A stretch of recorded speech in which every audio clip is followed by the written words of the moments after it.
Selamat pagi, selamat datang di bacaan hari ini, hari Sabtu tanggal 19 Maret tahun 2022. Selamat datang di bacaan harian, bacaan umum untuk semua zodiak. Ambil hanya jika resonate, silakan lihat description box di bawah video ini untuk rangkuman bacaan hari ini. Ketika saya melihat chart hari ini, langsung saya melihat kayaknya hari ini powerful banget ya. Entah dirasakan hari ini persisnya atau dampaknya kemudian, tapi hari ini tuh kayaknya ada momentum yang penting. Pertama, karena bulan itu ada di Libra kan sekarang ini kaitannya dengan hubungan, dan karena di Libra biasanya hubungan yang setara, bukan bisa juga mungkin dengan anak, dengan teman, tapi biasanya Libra itu yang lebih besar apa dampaknya. Jadi kalau anak biasanya nggak di Libra, tapi ada di sekitar Cancer atau di Leo. Anyway, karena balik lagi ini kan Libra adalah tentang hubungan yang setara, tapi kan setiap orang itu tempatnya Libra ada di mana-mana. Jadi maksudnya di rumah ke-1 sampai rumah ke-12. Jadi it can happen to anything ya, bahkan mungkin dengan pekerjaan sekalipun. Nah, kenapa saya harus sebutkan, karena ini momentous banget gitu ya. Kenapa begitu? Karena dia trine dengan Venus dan Mars. Venus, Mars, bulan. Itu semua personal planet ya, dan dia disentuh oleh Chiron. Chiron itu memang dia hanya apa ya, asteroid, dia bahkan bukan planet, tapi somehow kita udah belajar dari mencoba membaca, kemudian melihat dalam kesehariannya gimana gitu ya misalnya. Dan saya melihat bahwa Chiron, Lilith, semua asteroid yang itu juga punya peran besar terhadap kita secara individu. Dan apalagi ditambah dengan Uranus. Lihat, Uranus dia membuat square dengan Mars dan Venus. Dan itu garisnya terang sekali. Venus dan Mars ini bedanya sekitar 10 sama 12, cuman 2 derajat. Jadi ini kan emang besar gitu ya, matahari juga. Jadi kalau kita lihat garisnya banyak intinya. Kadang-kadang kita melihat hampir nggak ada garis, atau garisnya cuma 1 atau 2 karena conjunction ya. Tapi ini juga jelas garisnya banyak. Jadi conjunctionnya juga lebih dari 1 seperti Merkurius dan Jupiter. Oleh sebab itu saya melihatnya secara keseluruhan, tidak hanya detail bahwa hari ini itu bulan mengaktifasi banyak titik di area-area kehidupan kita. Nah, karena ini ada di Libra, maka fokusnya hari ini adalah tentang hubungan, dan hubungan yang pernah menghadapi hambatan, atau hubungan yang harus yang meminta perjuangan dari kita untuk untuk sampai ke titik di mana kita memang menemukan harga. Yang penting harga, value dari hubungan ini, bahwa hubungan ini berharga. Karena kalau kita tidak mampu melihat hubungan ini sebagai hubungan yang berharga, ya udah titik, sampai di sini. Jadi termasuk di salah satu bulan purnama di Virgo yang di derajatnya juga sudah dekat dengan Libra. Jadi ada situasi kemarin kan, you are good enough. Kalau kita sampai pada posisi I am good enough, saya melihat hubungan ini berharga, dan saya somehow bisa membina kembali hubungan ini seperti sedia kala yang sama seimbangnya berada di Libra, maka hubungan ini akan selamat.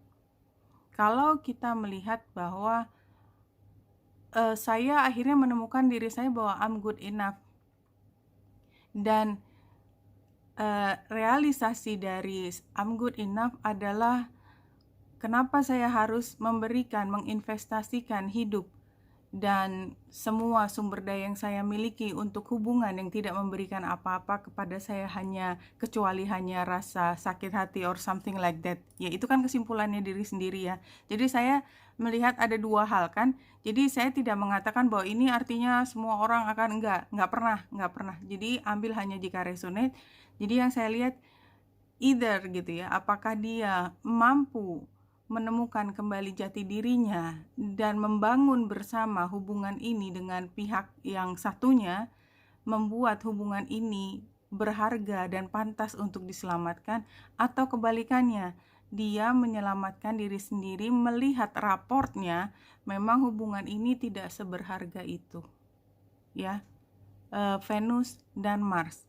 Di sini ada intensi besar, si Marsnya, ada Venusnya melihat apakah ini berharga atau tidak.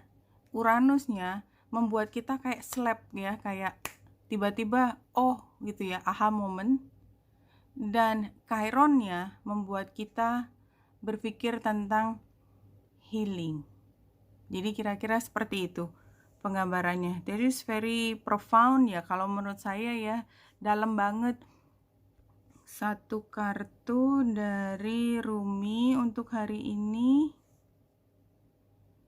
A search on the upstream wave of love. Iya, tiba-tiba kayak ada sesuatu yang gelombang besar sekali ya, gelombang besar, dan gelombang ini dimungkinkan karena bulan purnama di atas. Kan bulan purnama selalu membawa gravitasi dan air laut pasang.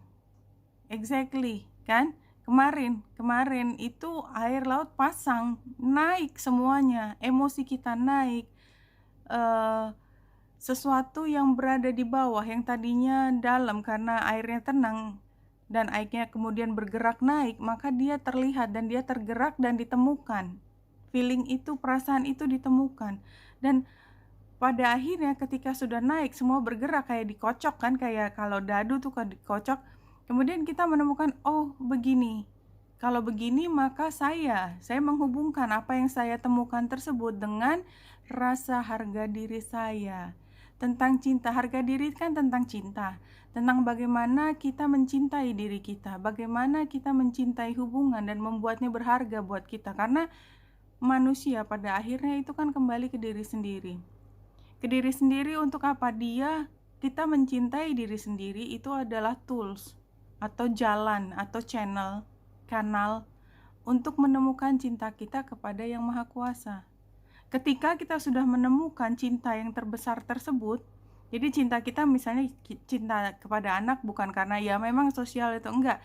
Cinta kita kepada Yang Maha Kuasa itu kemudian diterjemahkan pada peran kita di dalam dunia. Jadi ketika kita mencintai anak di level awal, ya anak kita juga lucu banget dan lain segala macam. Jadi itu benar. Tetapi kalau proses cinta kita kepada anak sudah sampai di atas dan kembali lagi kepada anak itu luar biasa, dahsyat sekali. Karena kita mencintai anak kita, mencintai suami kita, mencintai istri kita, bukan karena kita mencintai dia sebagai individu, tapi karena kita memerankan apa yang diberikan kepada kita untuk lahir di dunia ini. Karena saya mencintai pencipta saya diciptakan untuk melindungi anak saya. Jadi saya melindungi anak saya, tujuan akhirnya adalah bukan hanya untuk memaksakan saya melindungi anak saya, karena seberapa besar sih kita mau bisa melindungi anak kita. Tapi kalau kita memang tahu bahwa peran kita mencintai anak kita, karena memang kita yang menjadi malaikatnya, tanda petik, anak kita, ya kita semaksimal mungkin. Anak itu akan terus menjadi dewasa. Ada saatnya kita tidak mampu, ada saatnya kita akan pergi dari dunia ini. Lalu siapa yang akan kemudian mengambil perannya kita? Kan akan ada peran yang lain, bahkan mungkin dirinya sendiri.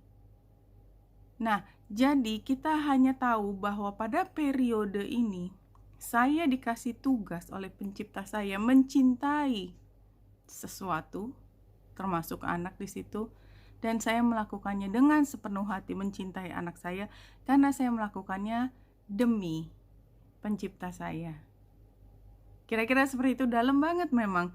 Ya itu karena anyway, sebelum saya ngomong blabbering, ini dari Lenormandnya, ini juga udah keluar ya kemarin, bahwa di sini konteksnya adalah kita dengan keluarga, peran kita di dalam keluarga, peran kita di dalam kelompok masyarakat, peran kita di dalam kenegaraan kita. Seberapa besar pohonnya? Limitless, infinite. Pohon itu adalah kita di antara lingkungan, mulai dari yang terkecil kita dengan diri kita sendiri. Apa sih di sekitar diri kita? Darah kita, kolesterol kita, dan lain sebagainya, tubuh kita. Sampai yang paling besar, infinite. Yang namanya universe berapa besar? Bahkan ahli yang paling ahli pun bisa ngitung sampai matahari kita itu titik yang nggak kelihatan dibandingkan dengan bintang yang lain. Segitu besar, infinite. Dan itu juga hanya perkiraan, karena kita otaknya cuma otak manusia. Anyway, pohon menunjukkan posisi kita di dalam satu konteks. Dan sekarang ada pilihan. Nah, disinilah ceritanya dimulai. Ketika kita sekarang dilema, kita harus memilih. Ketika perjalanan membawa kita untuk memilih mencari gampang atau menunaikan tanggung jawab peran kita, di mana tanggung jawab itu tidak kita lihatnya tidak lagi sebagai tanggung jawab. Ya kamu ibu ya, terus kamu, kalau bukan kamu yang ngerjain siapa gitu. Bukan, udah levelnya udah nggak gitu. Kita harus berjuang, kita harus perang. Ya ini saya ambil yang paling ekstrimnya, demi negara, perang. Dan barangkali di beberapa negara, mudah-mudahan tidak sama sekali di Indonesia yang berbahasa Indonesia, itu dilakukan dengan sepenuh hati. Berapa banyak orang yang berjuang sampai mati dan menganggap bahwa kematiannya adalah jalan untuk cinta yang terbesar. Barangkali kebanyakan dari kita tidak bisa menyalami perasaan tersebut. Tapi itu ada, oke? Why? Kenapa saya ngomong dalam sekali? Tapi saya hanya baca dari kartu dan apa yang muncul di kepala saya ya. 3 kartu dari Moonologi, saya ambil full moon 3 card ya. Dan yang muncul di sini ini jumping ya, dan saya nggak ngambil berkali-kali sampai cocok, nggak, mana bisa juga, saya nggak bisa. Ini adalah the new romantic cycle begins, new moon in Libra. Kalau kita hitung-hitung, itu adalah 6 bulan yang lalu atau 6 bulan ke depan. New moon in Libra, berarti matahari ada di Libra kan. Sekarang matahari masih ada di mana? Pisces kan. Jadi either 6 bulan yang lalu atau 6 bulan ke depan, a new romantic cycle begins. Ambil hanya jika resonate. Seperti biasa, have faith in your dream tuh sekarang. Tadi, jadi kayak koneksi kita tuh begitu indah ya dengan pencipta kita. Makanya kartunya warnanya terang. Ini kan decknya warnanya lebih gelap ya. Gelap karena gambar bulan itu kan biasanya kita lihatnya pada malam hari. Makanya kartunya warnanya kebanyakan gelap. Tapi ini dibuat kartunya begitu terang karena kita punya keyakinan bahwa apa yang kita lakukan, kita jalani itu adalah jalan yang menuju jalannya kita, memang arah yang home-nya tadi. New moon in Scorpio. Kalau new moon in Scorpio berarti mataharinya ada di Scorpio. Jadi kira-kira 2 bulan lagi. Tapi anyway, di luar 2 bulan lagi, let's say kita nggak ngomongin waktu tadi, bahwa ada new romantic, it doesn't matter kapan. Sekarang kita punya keyakinan, dan kedepannya keyakinan itu sudah pasti harus diuji. Nggak ada yang bisa bilang enggak. Memang that's life. Untuk menunjukkan seberapa besar cinta kita dan seberapa pantas kita berada di tempat yang tertinggi, mau nggak mau ujian. That's the only way. Dan buat beberapa, cinta itu diberikan, ya kan, oleh pencipta tuh. Kadang-kadang memberikan ya hanya memberikan, tetapi itu kan bukan terserah kita gitu ya. Bukan terserah kita, tapi kita bisa mengupayakan caranya. Ya berani dan menunjukkan cinta kita yang sebesarnya. Oke, dalam sekali hari ini ya. Dan ini semua tentang hubungan, dan kalau saya melihat caranya menyampaikan kayaknya memang bukan romantic ya, sexual thing, kayaknya lebih bukan itulah. Tapi anyway, ambil hanya jika resonate seperti biasa. Kita coba artikan di sini: stable, cautious, protecting resources, boundaries, saving. Ini adalah situasi di mana selalu kita inginkan. Kita selalu dalam hidup mencoba mencari rasa aman tersebut. Rasa aman itu biasanya digambarkan dengan situasi yang stabil. Dan kita selalu mampu melihat kemungkinan di mana kita terbebas dari masalah. Cautious. Protecting resources, kita mencari semua cara supaya apa yang sudah kita kumpulkan tidak bocor kemana-mana. Ada boundariesnya, tidak ada yang menyerang kita. Dan oleh sebab itu kita tidak menyerang orang lain. Dan kita tahu dunia ini sistemnya adalah kita harus memiliki sesuatu untuk kita bisa hidup dan makan. Karena mau tidak mau kan itu yang kita lakukan. Ini adalah situasi yang kita inginkan, kestabilan dalam hidup, dan itulah kondisi kita sekarang. Challenge, karena ini challenge, tempatnya adalah kita menjadi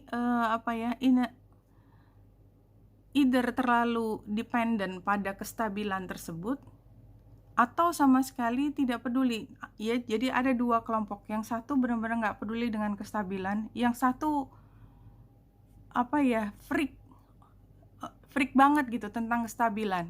Tapi dua-duanya challenge karena dia nggak seimbang. Advice-nya hope without action. Iya, karena ini posisinya advice dan di pessimistic outlook, kayaknya somehow sekarang kita dalam posisi kita udah mengupayakan semua tadi. Kalau kita yang freak stable, kita udah mengupayakan apa yang kita bisa kerjakan, kita kerjakan. Tabungannya kita simpan baik-baik. Kalau ada asuransi kita beli dan semuanya masuk akal. Tapi ya that's all we can do. Setelah itu ya let go, menyerahkan diri, surrender. Dan sebaliknya, kalau yang memang satunya di posisi yang satunya yang lebih loose, mungkin saran ini jauh lebih mudah karena dari awal dia sudah let go. Ini barangkali ini contohnya saya ya. Let go itu di dalam pekerjaan. Saya posisinya pada saat ini adalah konsultan. Dan di dalam hidup saya tuh saya banyak macam-macam pekerjaan yang saya sudah pernah lewati. Tak ada satupun di antara pekerjaan itu yang saya apply, saya keterima. Dan kalau saya mencoba untuk apply, saya nggak akan keterima. It was like udah rumus gitu. Sehingga kan mau nggak mau saya tinggal tunggu panggilan tanda petik. Dan itulah yang saya lakukan. Tapi semua terbukti dengan keyakinan saya bahwa saya bisa berjalan, insya Allah, amin. Mudah-mudahan ini bukan satu hal yang ingin dipamerkan, bukan. Intinya adalah buat orang yang dari sisi yang satunya, yang let go, itu sama realnya, sama masuk akalnya dengan orang yang menabung dari awal, yang logis. Karena hasilnya adalah logis, intelligent, truthful, clear communicator. Everyone will survive. Apapun cara dan gaya hidupnya itu, kayaknya itu yang ingin disampaikan. So, kalau kita melihat orang lain punya gaya hidup yang berbeda, let them. Hidup sudah membawa dia untuk menentukan sendiri cara hidupnya. Kalau dia bermasalah, dia yang akan menghadapinya sendiri. You are here to grow, to expand, and to do it all enjoy. Doesn't matter gaya hidup kita, selama kita tidak menyakiti diri sendiri, tidak menyakiti orang lain, tidak punya gaya hidup yang berimplikasi buruk, kesengsaraan buat orang lain, kita bisa melakukannya dengan joy. You are here to grow, to expand, to do it all. Semua cara, apapun gaya kita, yang penting kita bahagia dan mampu. Ya, kalau membahagiakan orang lain itu relatif ya, karena semua orang, kita tidak mungkin membahagiakan semua orang. Yang penting diri kita sendiri, itu yang menjadi tujuan kita. apa yang menjadi tugas kita seperti tadi dari awal bacaan ini adalah kita punya keyakinan, saya punya peran khusus lahir di sini, yaitu mencintai satu pihak, entah orang, apapun, dan saya akan melakukan sesuai dengan periode yang sudah ditentukan. Periode itu macam-macam, termasuk the whole life, no? Kita nggak tahu periode kita tuh seberapa banyak. Siapa kita untuk menentukan kontrak kerja untuk satu hal yang tidak bisa. Kalau kontrak kerja jelas ya. Saya jadi blabbering lagi. Anyway,